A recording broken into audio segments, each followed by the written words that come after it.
right, so for the past 8 years of my life, I have had the privilege of knowing one of the craziest, cutest, most hyper little boys that I've probably ever known. And I'm very proud to be his aunt. Now, however, he is, like most children, he's very persistent and kind of annoying, and it tends to ruin almost every plan you have for yourself. So, I have a couple of pictures for you guys just to kind of look at, to kind of see. He's right here with my mom and I, and he's one of my favorite people to take random pictures with, so just, he's a little cutie. Anyway, every time he comes over to stay at my mom's house, when I'm there, I always tell him before he's going to bed and getting ready, I go, hey, okay, Ethan, can you please let Aunt Mandy sleep in till at least 8:30 in the morning? Okay, okay. Okay, because last time you got Aunt Mandy up at 7, so can she sleep until 8:30? She'll sleep in. Goes to bed, and then I go to bed a couple hours later. Without fail, every time around 6:15 in the morning, I hear this. Because my bedroom's downstairs, and then the upstairs right above me is the living room. So I hear him running back and forth, turning on the TV, cranking up the TV. I think to myself, here we go again. So I just pull the covers up, snuggle in a little deeper, and pray to God that I can sleep past 8:30. Half an hour later, 45 minutes later, around 7 o'clock, my door to I have a bedroom and like a living room together down in the bottom of our house, bangs open, and I hear this. And then the TV turns on, because he starts playing video games, going pew, pew, pew, pew, pew, pew, yeah! Or he starts playing with the strings, going choo, choo, choo, choo, choo, choo. And I'm just like, Ethan, can you please keep it down for just a little longer? Okay, Aunt Mandy! And he turns down the TV, but you can still hear him going pew, pew, pew, pew. And then, around 7:45-ish, 8 o'clock, it goes silent. And you know something is wrong when kids are silent after being loud for a very long time. So I like roll over, open my eyes, and there he is right in front of me going, Aunt Mandy, do you want pancakes for breakfast? Because we have pancakes and the pancakes are ready. What kind of pancakes do you want? Oh my word. And I go, okay, I'm up. Yes, we can have pancakes. He goes, okay. And then he runs off, and I'm just like left sitting there going, here we go. It's before 8 o'clock. But as much as I complain about how annoying he can be or things like that in the mornings, it's who he is. It's who kids are, and you can't help but love him, especially when that picture was taken, the one in the picture frame. We had picked up some Kentucky Fried Chicken and taken him to a drive-in movie for the first time in his life, and we're halfway through the first movie when he looks over at me and my mom and he goes, Aunt Mandy and Mimi, this is the best day ever. And it's moments like that that just make your heart melt. And it's like, you don't care that he woke you up at like 7:30, 7:45 in the morning. It's just, you love him for who he is.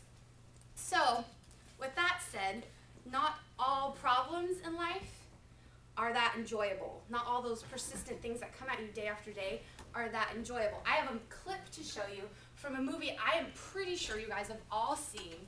And if you haven't, you are greatly missing out on a little joy that I like to call Finding Nemo. So, if you would just watch this clip with me for a minute, and then we'll talk some more. Oh, Darla. What?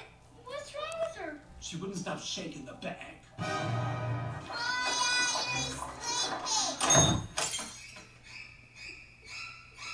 a piranha. They're in the Amazon.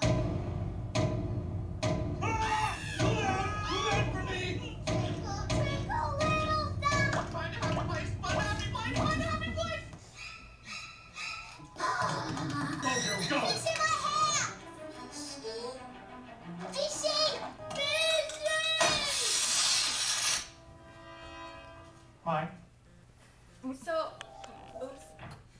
So this wasn't exactly like a clip from the movie, but it was kind of like a combination of all Darla's finest moments. Now, the fish in the fish tank, they get a new visitor, Nemo, and he got separated from his dad and taken by the dentist guy, and they're telling him how he's gonna go be with this Darla girl, and all the fish are just like distraught because this girl is insane. Like she bangs on the glass, like she kills fish. She is like a murderer to them. And here Nemo is. And so there's this fear and this sense of urgency that they have to escape and they have to do everything that they can to avoid this opposition that is facing them. And she's kind of scary.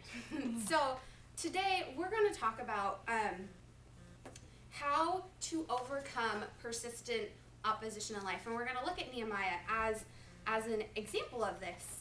And we're going to just jump right in. And I would just like to say that Amy and Logan and Mary and Brandon and Tiffany have all done an awesome job, and Elizabeth, have all done an awesome job of just like bringing us into Nehemiah's story already and just getting us like relating to him.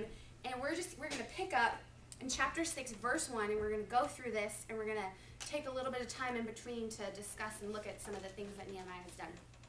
But first off, just kind of to refresh where we are, Nehemiah has left the king to go rebuild the wall. And he's been doing that for a while, and some things have come up, but right now where we're at, he is essentially almost done with rebuilding the wall. All right, so starting in chapter 6 and verse 1, I'm reading from the NASB.